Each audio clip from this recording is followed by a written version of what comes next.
السلام علیکم ورحمۃ اللہ وبرکاتہ۔ امید کرتا ہوں کہ آپ سب لوگ خیریت سے ہوں گے۔ اللہ پاک آپ کو خوش رکھے، شاد و آباد رکھے۔ کنیزوں، آج تو عورتیں شوہر کی اجازت کے بغیر کہیں بھی چلی جاتی ہیں، شوہر کے حکم کے بغیر کہیں بھی چلی جاتی ہیں۔ شوہر کام پہ نکلا، ادھر یہ نکل گئی، اس کے گھر بیٹھ، اس کے گھر بیٹھ، یہاں جا وہاں جا۔ یاد رکھیں، اگر شوہر منع کر دے تو بیوی کو یہ حق نہیں کہ وہ اپنے باپ کے گھر بھی جائے، اپنی ماں کے گھر بھی جائے، کیونکہ نکاح کے بعد، شادی کے بعد ماں باپ سے بڑا حق ایک عورت پر اس کے شوہر کا ہوتا ہے۔ آقا کریم علیہ السلام فرماتے ہیں کہ اگر اسلام میں اللہ کے سوا کسی کو سجدہ کرنے کی اجازت ہوتی تو میں عورتوں کو حکم دیتا کہ وہ اپنے شوہر کو سجدہ کرے، لیکن چونکہ کسی کو غیر اللہ کو سجدہ کرنے کی اجازت نہیں۔ یہاں مجھے ایک حدیث پاک یاد آتی ہے، خواتین غور سے سنیں۔ آج کل اگر شوہر ماں باپ کے گھر نہ بھیجے، بہنوں کے گھر نہ بھیجے، شادی میں نہ بھیجے، تو عورتیں پنچایت بٹھا دیتی ہے کہ مجھے یہاں نہیں بھیجتے، وہاں نہیں بھیجتے، اور گھر کی عزت باہر آتی ہے۔ آئیے دل کے کانوں سے اس حدیث پاک کو سنیں۔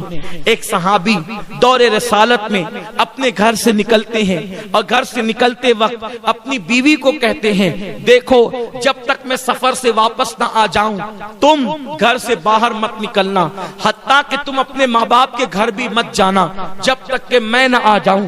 لیکن ان کو خیال نہ رہا کہ میرے بعد پتہ نہیں کیا ہوگا، کیسے حالات ہوں گے۔ وہ بول کر تو چلے گئے، لیکن میری بہنوں سنو تو صحیح، ان کا گھر کہاں تھا؟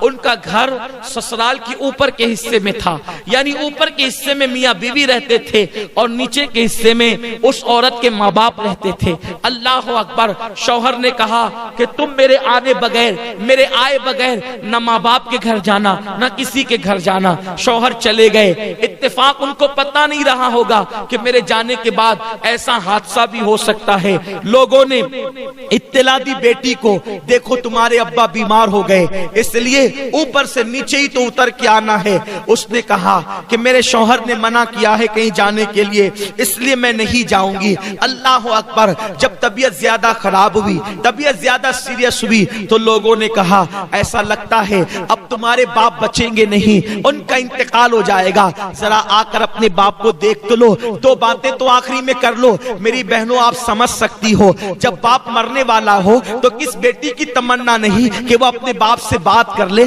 مگر کل کی عورتیں شوہر کی کتنی فرما بردار ہوا کرتی تھی، خاون کی کتنی فرما بردار ہوا کرتی تھی۔ اس عورت نے کہا میں پہلے ایک کام کرتی ہوں، جب تک میں اللہ کے رسول سے اجازت نہ لے لوں، حضور جب تک اجازت نہیں دیں گے میں اپنے ماں باپ کے گھر نہیں جاؤں گی، کیونکہ میرے شوہر نے منع کیا ہے۔ اللہ اکبر! اس نے ایک شخص کو بھیجا کہ جاؤ اللہ کے محبوب سے پوچھو کہ کیا میرے شوہر نے منع کیا ہے گھر سے باہر نکلنے کے لیے، تو میں گھر سے باہر نکل کر اپنے باپ کو دیکھ سکتی ہوں، بیمار باپ کی عیادت کر سکتی ہوں۔ آقا کریم نے فرمایا تمہارے لیے بہتر یہ ہے کہ تم اپنے شوہر کی فرما برداری کرو اور اپنے باپ کو دیکھنے نہ جاؤ، تمہارے لیے افضل عمل یہی ہے۔ وہ عورت رک گئی۔ کتنی صبر والی عورتیں تھی اس دور کی۔ میرے پیارے آقا علیہ السلام کی کنیزوں، ایسا نہیں ہے کہ عورتیں کچھ بھی کرے جنت میں چلی جائے گی، جنت میں جانے کے لیے قربانی دینی پڑے گی۔ میرے پیارے آقا علیہ السلام کی کنیزوں،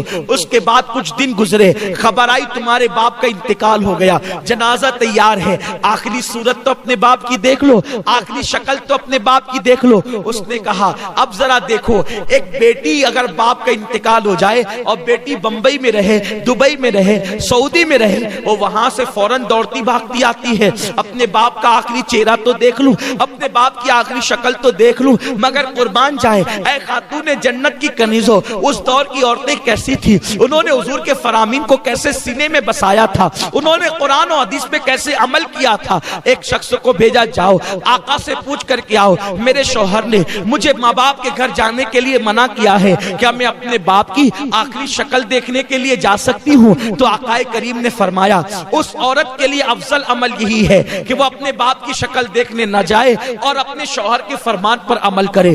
اللہ اکبر، وہ خاتون صبر کر کے گھر میں بیٹھ گئی۔ اللہ اللہ، لوگ لے گئے اس کے باپ کے جنازے کو اور لے جا کر کے دفن کر دیا۔ رات ہوئی، غمگین تھی، دکھڑا تھا، تکلیف تھی کہ میں اپنے باپ کی آخری شکل بھی دیکھ نہ سکی، مگر شوہر سے کوئی شکایت نہ تھی، اس لیے کہ وہ عورت جانتی تھی کہ میرے شوہر کو تھوڑی پتا تھا کہ وہ یہ کہہ کے جائیں گے اور میرے باپ کا انتقال ہو جائے گا۔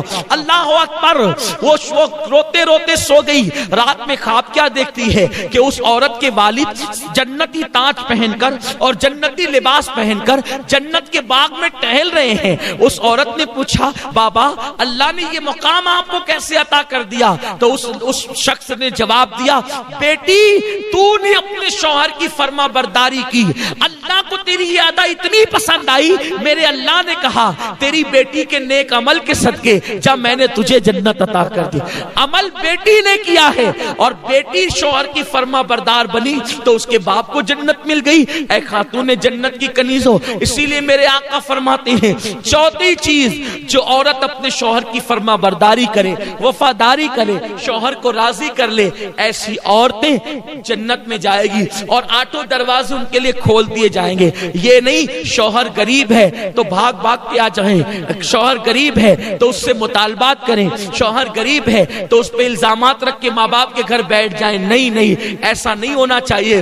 غریبی امیری لگی ہوئی ہے، دولت آج کسی کے آنگن میں ہے، کل کسی کے آنگن میں ہے۔ وفادار بیوی اللہ کی نظر میں بھی عزت پاتی ہے اور دنیا کی نظر میں بھی عزت پاتی ہے، دولت کی کوئی حیثیت نہیں ہے۔ ماں باپ نے جس گھر میں تمہیں بیاہ دیا اب اسی کے ساتھ اپنا نباہ کرو، دوسری طرف نظر مت کرو۔ اے خاتون جنت کی کنیزوں، چار چیزیں پیدا کر لو۔ پہلی چیز نماز کی پابندی، دوسری چیز رمضان شریف کے روزوں کی پابندی، تیسری چیز پردے اور حیا کی حفاظت اور چوتھی چیز شوہر کی فرما برداری۔